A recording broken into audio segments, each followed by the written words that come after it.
Welcome to Filmmakers Feedback, a program brought to you by Film Scoring Tips.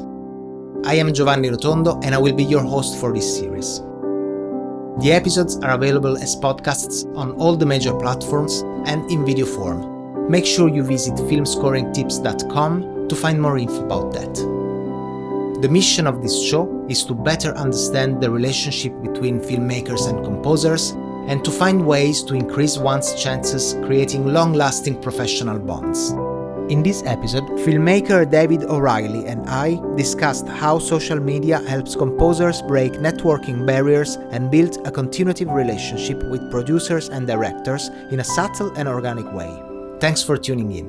Enjoy the show.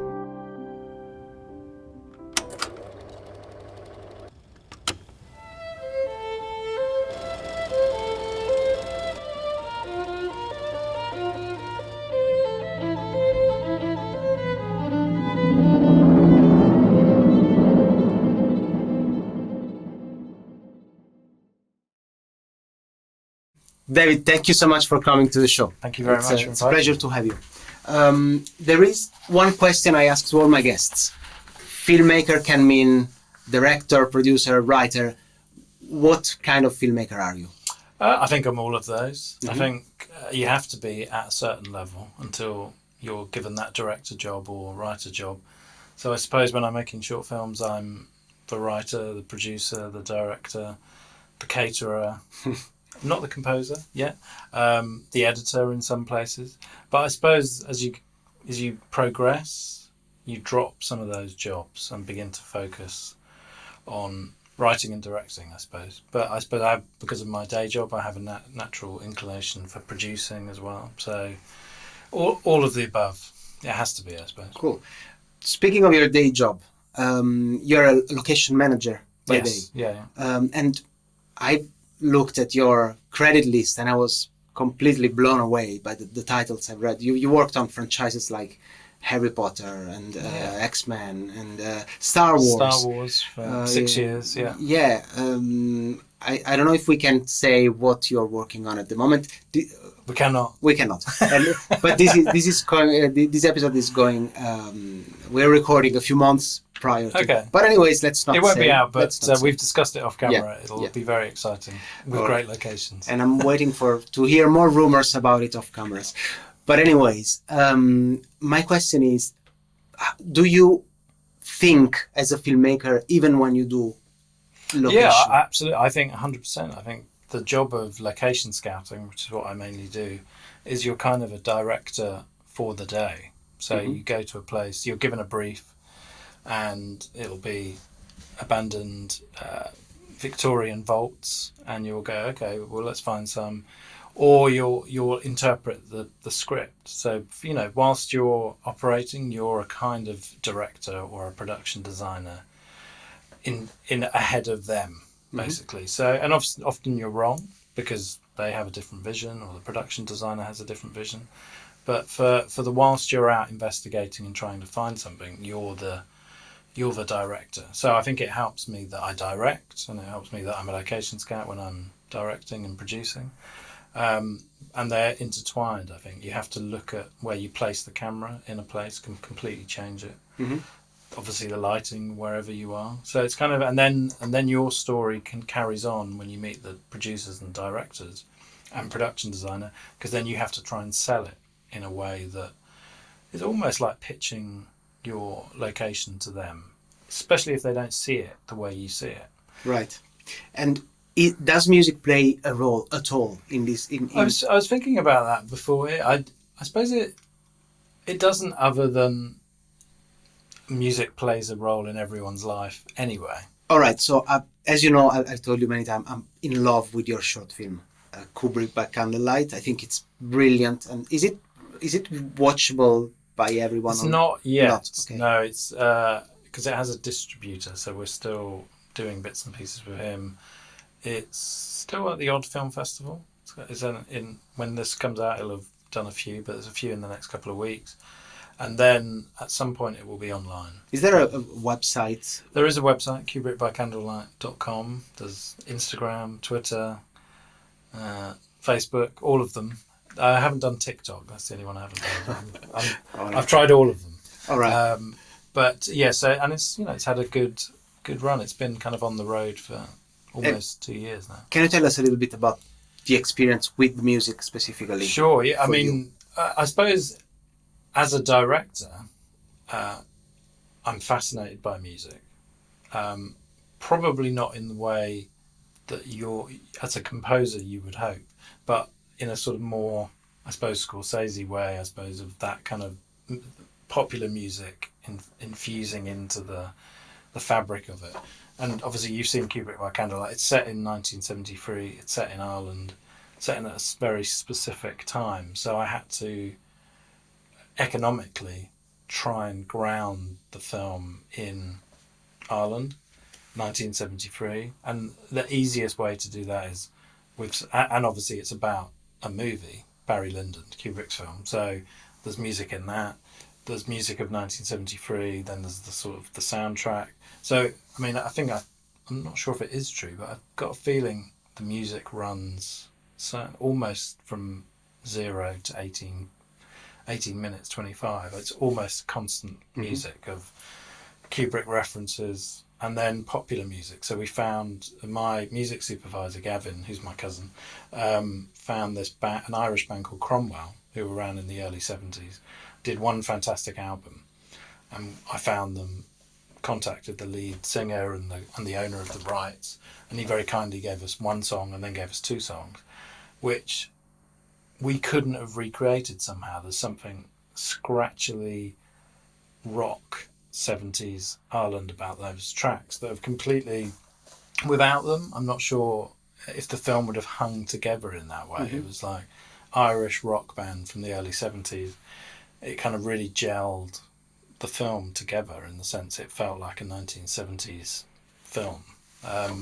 But the music for Kubrick by Candlelight was obviously massively important because we had Saraband from Barry Lyndon and we had some Irish music and and then obviously the 70s music and then tiny little Kubrick cues all the way through because I was trying to stick as many Kubrick references in as possible. So it became a massive job that I hadn't experienced before. I've made short films before and you film it and then panic and then try and put some music over it. This was like we had to engage with the music way before we started filming. It was actually part of the script. Nice. We needed cues. We needed, or if I say we, in the sense I needed them for the film, if that made sense. Yeah. I think they're in the script, but there's certainly references in the script to the music. And if you're making a film about a film, it would be sad if you couldn't use some of the music from the film to kind of connect it as much as possible. I'm guessing it was doable because many cues were from the classical repertoire, so you could find versions that were licensable. And then also we had a fantastic composer, Ewan Cowley, who is my second cousin, very family job, who then came together and created some original music. Oh, okay. In the style of it. So there's quite a lot of Tell us more about it. Yeah, so that obviously that was post shooting. We filmed in December 2016. Then I'm not sure. I think maybe May 2017 was when we did the music. So it was a long gap where we kind of licked our wounds and tried to pay off debts, and then came back to it. Now, so we'd always been talking about the music, but then Ewan came on, who was Gavin's cousin and my cousin.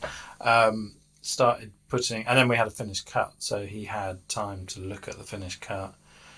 I was in London, obviously, he was in the Republic of Ireland, so there wasn't ever that real connection of we sat down and looked at it and talked it through. The spotting session. Exactly, that you wrote about in your question. So it was much more, he would send some files to me, what do you think? And I would send them back, and it wasn't a luxurious process. It was fairly quick because we booked some studio time in this beautiful studio called the Meadow outside of Dublin, which is just the mixing. For the mixing and we recorded live music. So really? We had Ewan played he's an incredible musician. all kinds of instruments. So we had bowrons, violas, cellos, drums, electric guitar. I mean, in this gorgeous studio in the countryside, we recorded completely fresh music, and then we recorded some of the original music. So Saraband we did again. Karen did this incredible version of that, and so it was of a day that it took us. It was as good as making the film for me. Nice. It was like proper musicians coming in and just knocking it out. You know, sheet music with Kubrick by Candlelight on it. It was an incredible experience. And then then that was mixed and then kind of sent back and forth, and so it was quite a big process. Let's talk about how composers sometimes reach out to filmmakers, because maybe they know the filmmaker is making a new film, or they watch a film and are touched by it at some level. So do you receive lots of these? I was thinking earlier, I think I get more emails from composers than almost any other trade. Which is about right. It sounds about right. Yeah. I was going to ask you, but and I found it really interesting that I was sort of going through my old Kubrick by Candlelight emails, and quite a few. So some before, because I was very open about publicising it, because we had to get all those free things come in. I had a few people contacted me, and then as it's had its festival run, which is lovely. Anyone emailing you after, if you're showing it in New York or somewhere in Italy, or then someone emails you and says, I really enjoyed it. It's an incredible experience. That's the reason you do it in the first place. Almost all it is. I didn't realise that, and it was just like these people it touched them. They saw it in this small, I can't remember the name of the festival in Italy, which I couldn't go to, but it was fantastic looking. They showed it on a canal. The cinema was on the canal. Nice. And I just had loads of people emailing me saying, I saw your film one summer's evening, and so that's fantastic. And then composers, funny enough, I've had quite a few, and the terrifying thing is they're usually sending it when you're in your down phase, which is the film's out and you're trying to scramble around to think of what you're going to do next. And so it's probably a good time for them, but also you almost want a DOP or a writer or a producer to contact you at that point, because you're kind of looking for the next. The composer is the person at that point, you have to write back very politely and say, look, I'm going to keep all your stuff and I've got your link and everything, and I've listened to your music. I'm not sure where I'm going just next.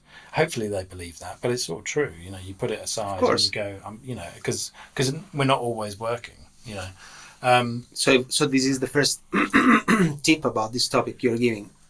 Timing is very important. Timing, and you'll never know that. It's just the luck of... Or maybe nowadays there are ways with IMDb Pro and and to keep in contact and like we are on Facebook, and you engage with someone on social media, then you're always following them. If you send the email and introduce yourself, it's a perfectly good way. I think engage with them on social media, then rightly or wrongly they've become part of your life, so they know what's happening with the film and you know what's happening with them if they've got something coming up, and you can kind of in tandem kind of keep in touch with each other without really engaging and saying, my next job, I'd like to talk to you. You're kind of growing together, and then you can kind of interact when you say, oh look, you've got that thing coming up. I'd love to see that film that you've just composed the track for. And I think that's probably a key way to do it. And I really like the emails because they're always very genuine from everyone, but composers are it's quite an open, like we all do. It's kind of emailing someone or contacting someone saying that you like their stuff and I'd love to work with you. It's quite a leap of personality, isn't it? Can you isolate one detail on or common detail on these emails that really catches your attention in a positive way? Is there one thing that wins you over every time? I don't know. I mean, I think it's for me it'd be, again, it's a kind of luck, isn't it? If the composer reaches out to you and they compose or have composed something that you really engage with straight away. So thematically, so I make comedy films to a certain extent, romantic comedies. So I suppose they're not known for their great compositions of music, but there are plenty. But so I suppose if someone contacted me and they did very, very morose drama music, which is fantastic for its particular genre, that wouldn't engage me. So I suppose that's the key, is if you're reaching out to someone,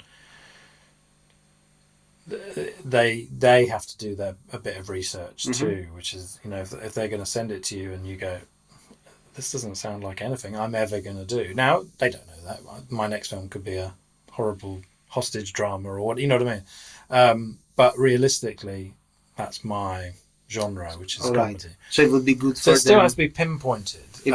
Right. And it would be good for them if they've done their research and there is, even if they could point to a film or a piece of music that they did. Or a playlist. Exactly, yeah. Exactly. And just say, I'm doing a variety of things. And obviously everyone has fantastic websites these days, or they have SoundCloud. And so there's many ways to kind of engage you. I can't pinpoint exactly what would... I suppose it's... No, but that makes sense. That's very helpful. I'm thinking, a composer that wants to work with a particular filmmaker and knows the filmmaker only does horror. Exactly. That composer would create a bespoke playlist. Yeah. Because there are two philosophies a little bit. There are composers who specialize in one genre and stop doing anything else. Yeah. And there are composers who like to do many different genres. Absolutely. And sometimes they are pigeonholed. Sometimes they self-pigeonhole by creating websites that resonate.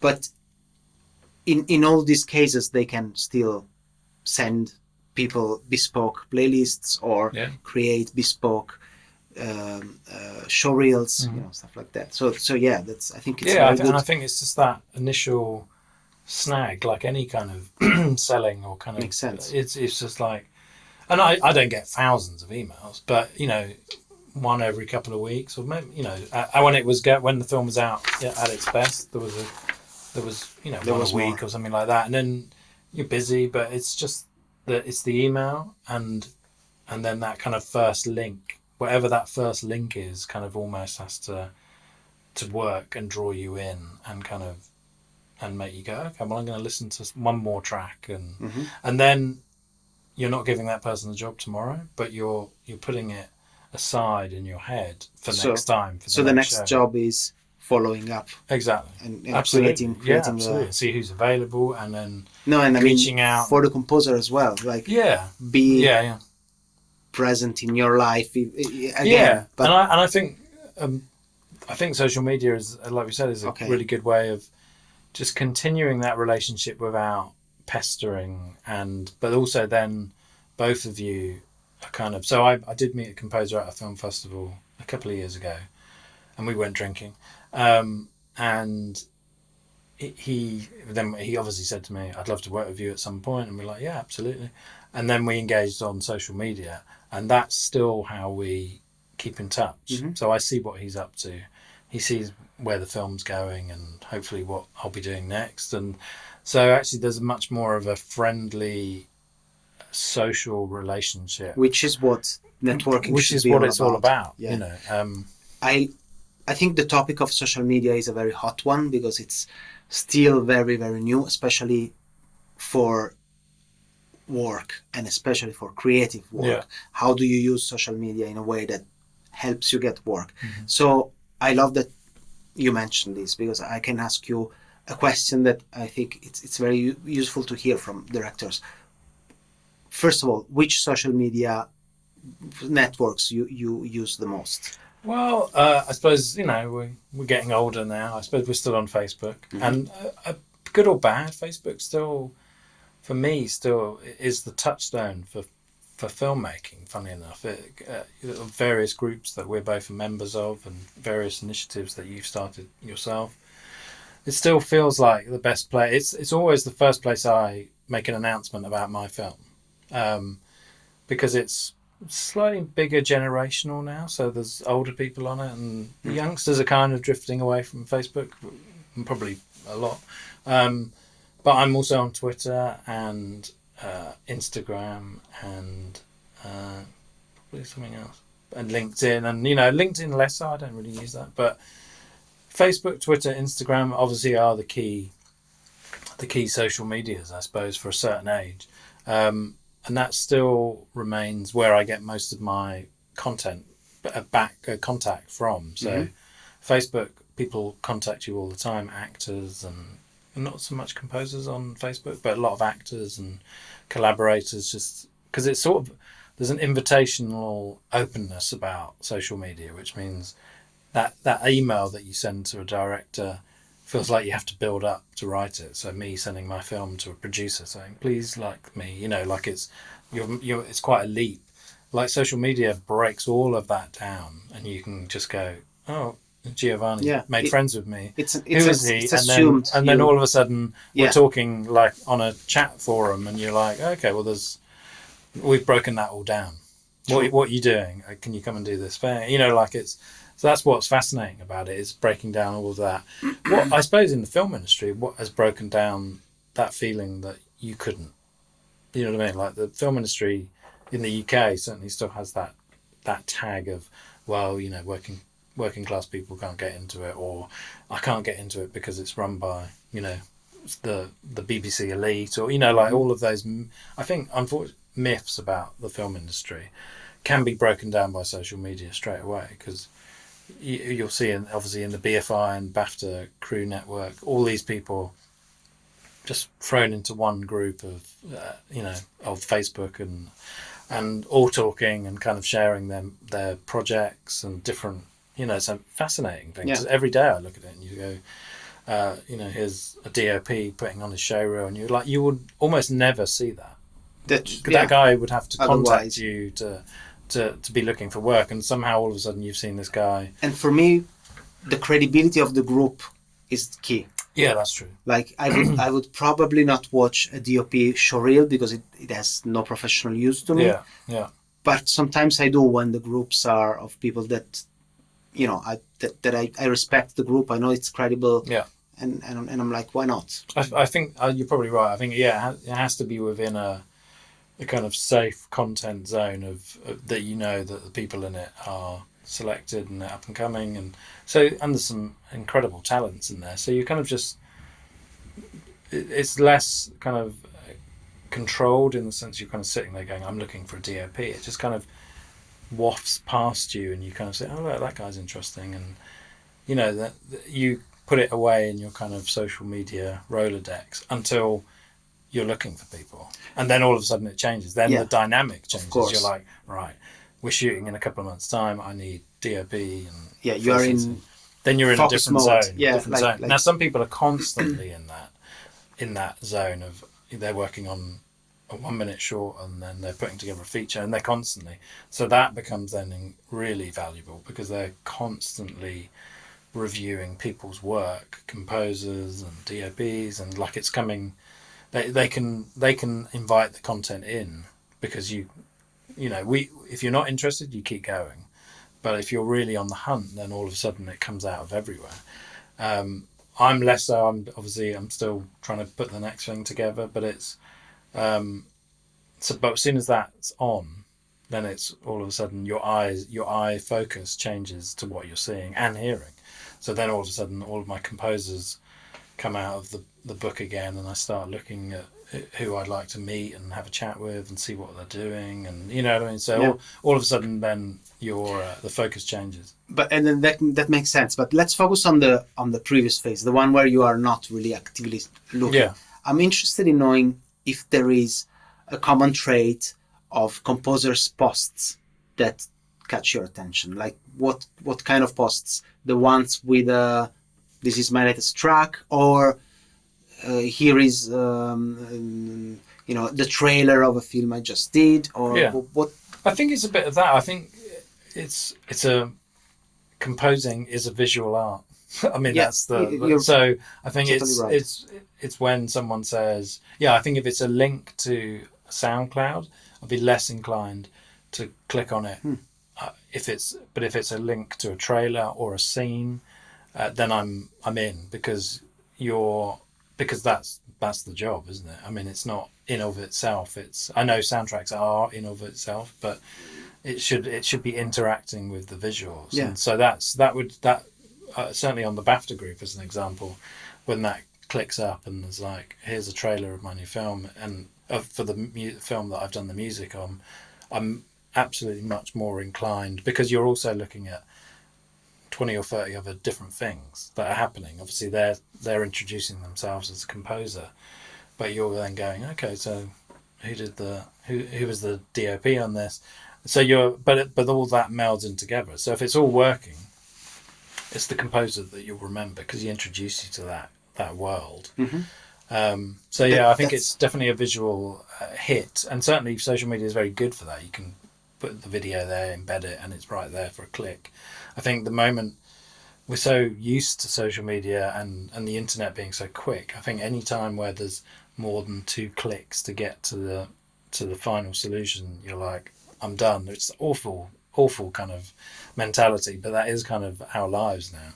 And I think certainly those embedded videos with either a scene or a trailer, I'll hit it to look at. That's very good advice. So embed instead of putting out links or stuff like that. If you can, I know I try it. It's difficult, yeah. Sometimes. For instance, with Facebook, you can embed, but it's still you still need to click. To go to if you upload the video on Facebook directly, it's much more consumable. Yeah, I think that's it, and it's awful, but that's our lives, isn't it? We're bombarded with so much material. It's the moment you have to go one step further. It's very lazy, but that's the art of selling, isn't it? It's like, bang, okay, there you go, and I can watch that. And then if I want to go further, I can double click and go where I need to go with it. But that's definitely how I react. Makes sense. What you just said opened the way for 2 different topics that I'd like to touch. The first one is the quality of the visual that you put out. When talking about a composer's website, in particular, and a composer's showreel, I should say, I think you kind of answered that, but do you think the quality of the visual is important as the quality of the music, or more? I think, like we said, I think it engages you initially. And it depends, I suppose. If you're a working composer, or you're up and coming, you haven't got a huge amount of films that you've done the music for, then I think I'd be quite engaged with someone who's taking footage from one of those websites that we said, those footage websites, loosely cutting it together or something, and then creating their own kind of what our mission later on is, that kind of thing. I think that's interesting. It's an interesting exercise for the 3 guys that have and ladies that have done my film, just taking a Hollywood movie and killing the sound off it, and then putting your own music on it. That's a fascinating kind of jobbing process as a composer, I suspect, but I might be wrong. I'll be a terrible host here and use this opportunity to plug something that we are running on our web on Film Scoring Tips. We opened a subscription based kind of patronage subscription where the users can help us build more content. All the regular content is still free. Extra content like a new podcast we are designing. It will be possible once we reach a certain threshold of patrons. And in exchange for that, we are creating exclusive content. For instance, I don't know if you are, if you know all these Creative Commons films. There are quite a lot, and we are recreating the sound of the scenes so that there's no music. People can use those scenes that are very professional, very good looking, and they can use it legally, so they can put it on the website. I think this is needed, much needed. And there's even one free scene for everybody to download. Try before you buy. I think it's fantastic. I think that's exactly, if I was a composer and I was starting out, that's what I would be doing on The Quiet. I would be taking a scene from Batman or something like that and stripping it down and then seeing what I could do with it. And obviously, as you know very well, you can completely change the direction of the scene or the mood of the entire film by whatever kind of music mood that you go. So I think it's a fascinating resource that people will have to kind of work out, basically, as if they were in a gym, isn't it? I mean, it's just kind of working and working. Now, obviously, composers and musicians are doing their own thing as well, creating music. That's their thing, but that's the real meat and potatoes of work, isn't it? It's like, here's the visual. And I was asking you the quality of the visual, and because this was one of the things I really, really wanted to make sure it was spot on, it was right. Footage and video and video clips and films that look great, and if they are used in a showreel, they really can raise the and attention. I think it raises the game of the composer as well. If they're working with something that looks great, then it's you feel like it's usable and it's going to do you good, isn't it? Yes. So thank you so much for giving me the opportunity to plug the new service. It's available at filmscoringtips.com/content. Maybe I saw it on the website and that's why it was in my head. Oh, maybe, yes. But okay, so back to showreel. So the quality counts, the quality of the visuals, but then of course the quality of the music. Yeah, absolutely, and that's the art form, isn't it? About how they interact with each other. Do you prefer? You kind of said that, speaking of social, but on a website, on a composer website, do you prefer to go straight to the showreel, or do you equally like to listen to just music without visual? The ones that I've been on, I think once you're in, I think you've made a leap anyway as a user. Mm-hmm. You've gone from a social media link to going to the website, or from the email to the website. Right. I think once you're in, and as long as it's not, this is for all websites and all filmmakers, if it's not too busy and complicated and it feels smooth and the interaction between page to page is kind of user friendly, then I'm inclined to kind of explore. Mm-hmm. I'd obviously always fascinated about who people are, what their story is, and then click into some music but I suppose hitting it first. I suppose if it was a director's website or a DOP, I suppose you get hit first by the showreel. Right. I think that's the entrance door to any creative website, I suppose, is seeing a quick précis of their work. So I suppose it's harder for a composer because you don't want to put in 2 seconds of one track and then 2 seconds of other. You want people to kind of get in. Right. So I suppose it's a scene of some kind, or and then absolutely, I'm into the next page to kind of look at the credits and see what different kind of styles they've done and whether they are the kind of person that works to each film and then kind of makes something great for each film, or they're very much focused on a way of working in a genre that means you have to go to them with a horror or a drama or a comedy. But I think once you're kind of in that first step, people can make very good websites now, and I think part of our lazy social media life is it almost has to be a good website now because you're so used to that user-friendly experience. You hit it, and then if it's complicated, people kind of go, I don't really get it, and then deep down in your subconscious you begin to think, but if this is them. The website is you. So if it's sort of tricky to use, is this person going to be tricky to work with? That makes sense. And it does. It does. It's a huge tip. If it's very psychological. It's all about expense and time. And a composer isn't a website designer, and neither am I. But if it feels like a good experience, that's gone into the back of your head. That there's a kind of smoothness and a kind of you can project your personality through your website. I think so. And of course, if you're making crazy rock music for films or comedies or whatever, then that's reflected in there too. There's a kind of craziness in the visuals or whatever it is. So I think, for any creative, I think the website, the way into you should really reflect what you're about. And if you're very melodic, quiet music that's fantastic, then the website should feel calming and kind of smooth access into various other tracks. So I've made that up, but I believe it to be true. Mm-hmm. That should reflect the the experience that you're hoping to give the director and the producer. I hope you're enjoying the show. Please visit filmscoringtips.com to find additional resources for this episode. Look for the area labeled Labs if you would like to help us shape our content in the future, and to send us tracks that we will review with our guests on future episodes. To find more about this and to understand what I mean, stick around for the next segment. We talked about Kubrick by candlelight, and it's also the subject of our little experiment. You selected a clip from the film. It's a very fun clip, and I think it's a great one.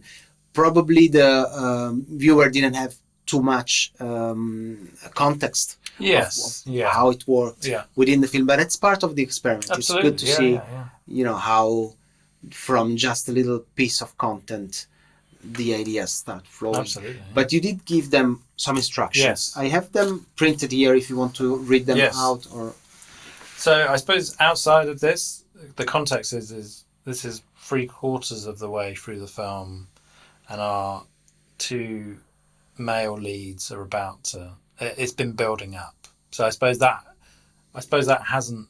Actually no, it hasn't. So what I said was I was looking for the scene is a sense of foreboding which explodes into a barnstorming, amateur, messy fight between two love rivals, the culmination of much pent-up aggression.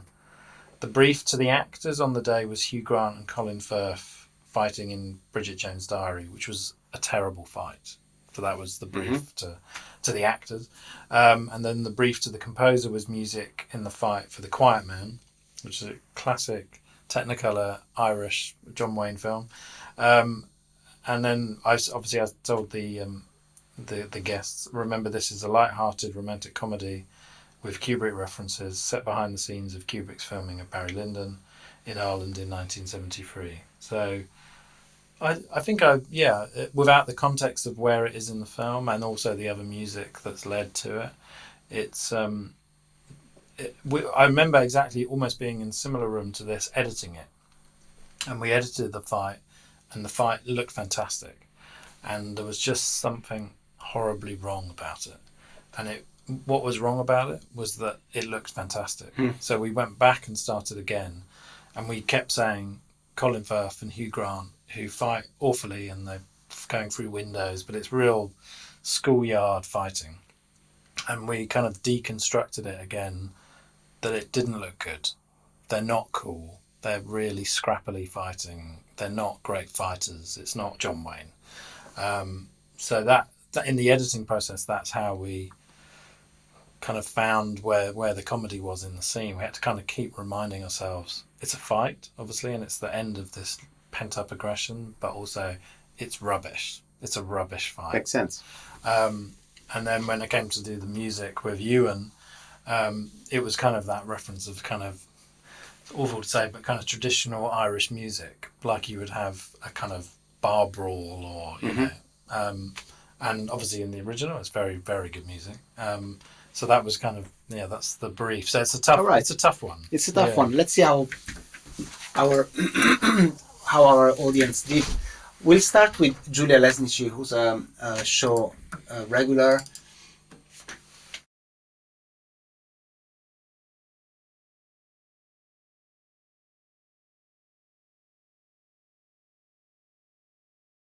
You're robbing Peter to pay for Paul. Paul? We're robbing the church to sell candles to Stanley Kubrick. How would you stop? That's what a big man would have wanted. Paddy, out. It's Mick. Mick, Paddy, it's all the same to me. Out. All right, Nick, I'll see you down the road. Fucking wanker, yeah, see no wrong.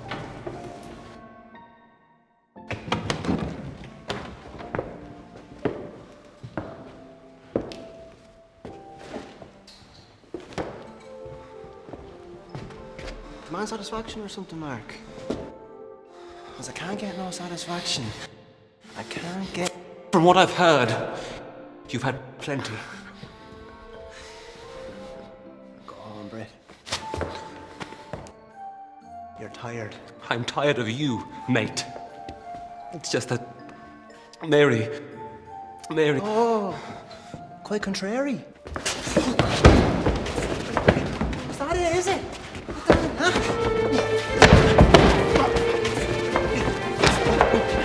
All right, eh? Want some?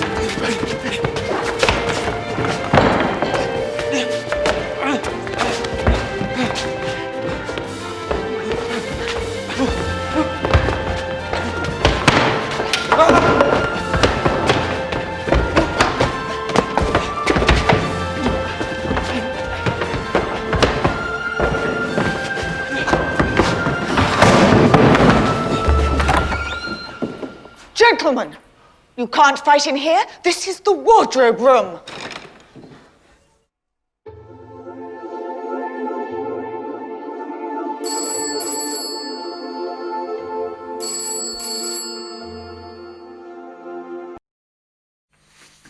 Fantastic. Yeah, it was really, really interesting. And that's the first time I've heard that one. I have heard the other two, but it felt very complete within the film. It's quite interesting. And you've obviously heard the original. It's very different. Our version's much more kind of tribal at the beginning, with Bowrons playing and kind of very ominously starting. But actually, the music between when the guys are talking, Yes. is very in keeping with the film and the kind of the era, the 1770s era rather than the 1970s. But yeah, it's interesting, and it's quite tough because we struggled with the fight on many levels, filming it, editing it, and composing for it, and so it's a tricky one for anyone to even take on. I agree. Yeah. But it's but yeah, it felt very There could be very rich, and it's got the instruments. Now, obviously, as a composer, you'll tell me I'm wrong, but it's got the instruments that I assume are in the film, if that makes sense. Yeah, So yeah. it's true. Yeah, it's flutes and kind of there's sort of the orchestras in there messing around, which is really kind of nice, a nice feeling in the background. So the next one is by Jake C, nickname Jabu.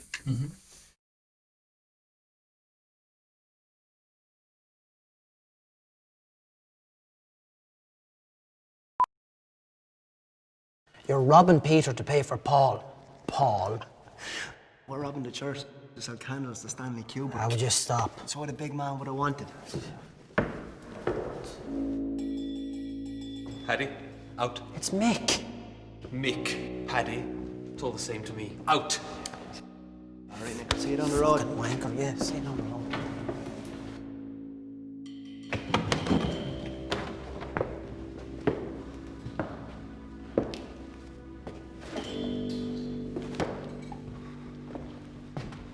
Demand satisfaction or something, Mark? Because I can't get no satisfaction.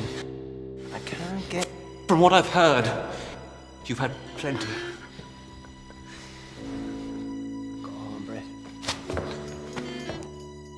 You're tired. I'm tired of you, mate. It's just that Mary... Oh, quite contrary. Is that it, is it?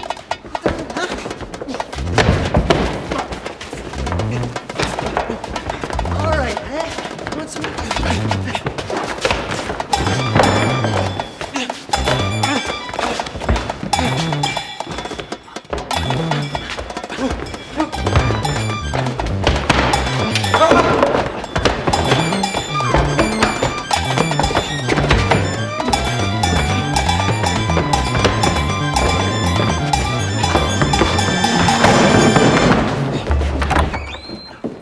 Gentlemen, you can't fight in here. This is the wardrobe room.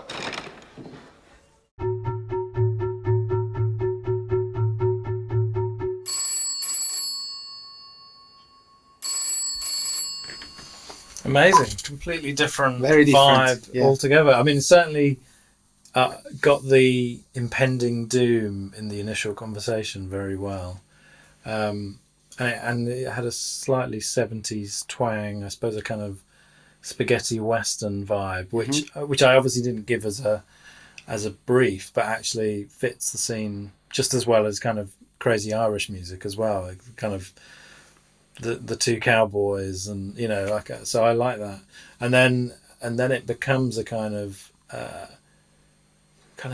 jazz mess, which is perfect for the fight. Jake is getting in a different way to Julia, getting close to the fight idea, which is it's really messy. Obviously, it's part of my brief, kind of weirdly cut because it's sort of non-consequential. All the kind of shots are all different bits. So they've definitely followed that, and you through can hear that in the music as well, with those synths. Absolutely, yeah. And so it felt really messy, which fit the scene fantastically well. But a completely different vibe, and there's certain sounds that I probably wouldn't on the next stage that I would take out. That kind of orchestral sound I would take out. I actually, if he had stuck to the twang throughout that conversation, I would have been really happy. Really strip it down, just that sort of foreboding twang all the way to the fight, I think would have been fantastic.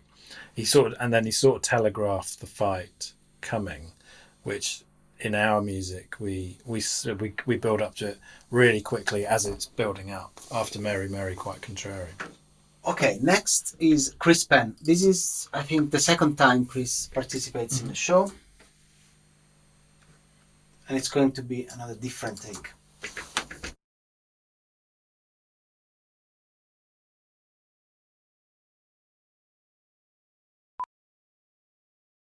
You're robbing Peter to pay for Paul. Paul? We're robbing the church to sell candles to Stanley Kubrick. How would you stop? That's what a big man would have wanted. Paddy, out. It's Mick. Mick, Paddy, it's all the same to me. Out. All right, Nick, I'll see you down the road. Wanker, yeah, sit on the road.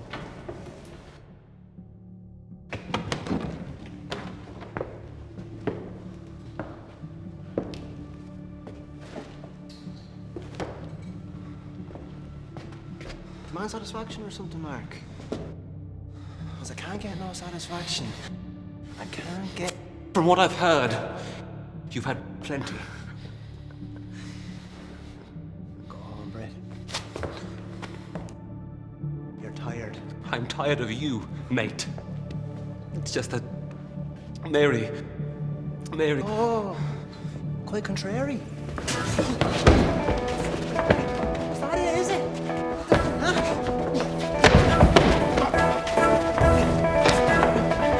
All right, man. What's the matter?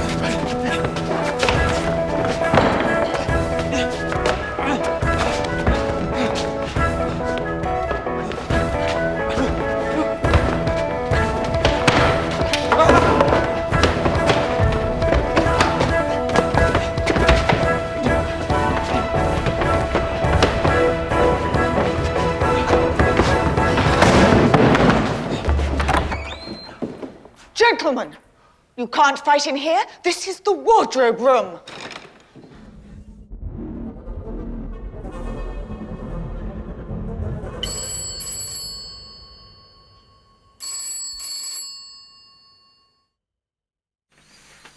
Again, like, it's fascinating to see different people's personalities on screen. I really like that as well. I think there's a real sort of 70s rock underlying to it, which fits the brief as well. And he gets the ominous tone very well through the opening sequence, and then it goes into that. I'm trying to think what it sounds like, but it sounds like a soundtrack to a movie that I may have even worked on. But the kind of guitar during the fight is fantastic. Yeah, and there is some Irishness to Definitely, it. yeah, no, and it reminded me, we couldn't afford it, but when I first did the fight, I have to find it somewhere. We cut it to Thin Lizzy, Whiskey in the Jar. Okay. And then we actually went through the process of trying to buy it and then realising it's going to be quite expensive. And I think we actually cut, or I cut it, the first time we cut that fight, it was to an actual 70s all-out rock fight. So there's elements of that there, which is quite interesting. They reminded me of where we started with it, which was that they were going to fight to kind of 70s music, and then through the process of working with Ewan and Gavin and all those guys, it became much more a traditional Irish jig, that they're fighting to. And of course, I suppose when you've seen the original, they're kind of dancing. Like there's a step. He steps on the floor to a kind of beat, and there's a kind of dance element to it. Very bad Irish dancing, but that was part of the concept of the film. But it's interesting that this is Chris, isn't it? Chris gets it too. They've all three of them get it, which is really fascinating. Before we say goodbye, I would love to ask you if you have one last piece of advice that you would like to give composers who are listening to us. I think keep grafting and keep doorstepping people that you like of all categories. So if you see my short film and you'd like to work with me, send it to me. But I equally don't feel like and this goes for everyone in the film industry, don't feel like the door's closed for you not to contact another director that's made a great film that's just come out that is in the cinemas. And there's no closed door anymore. You can reach out to anyone, and who knows what will come out of it. Lovely. Thank you so much. It was a real pleasure to have you. Thank you. That's our show for today. Amazing guests are joining me on the next episodes. One way to be updated on the podcast's programming is to like and follow our Facebook page. Type facebook.com/filmscoringtips on your browser to find it. Now go create something special. I'll see you soon.